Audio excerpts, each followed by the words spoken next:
કરતા જણાવ્યું છે. આજે પણ હવામાન વિભાગે હવામાન નિષ્ણાત અમરલ પટેલ અને પરેશ ગોસ્વામી આગાહી કરતા જણાવ્યું છે.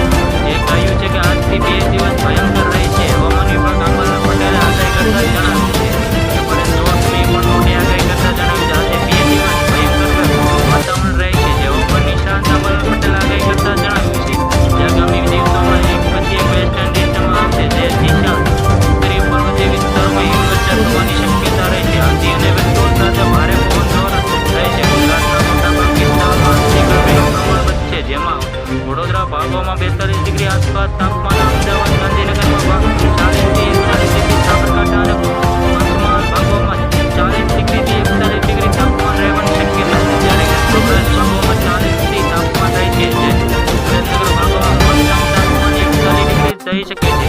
જે કચ્છ ભાગોમાં 40 ડિગ્રી તાપમાન રહી શકે છે. જે હવામાન નિષ્ણાત અમરલ પટેલે સૌથી મોટી આગાહી કરતા જણાવ્યું છે કે દિવસે દરરોજ વાતાવરણમાં પલટો હોવાની શક્યતા પણ છે.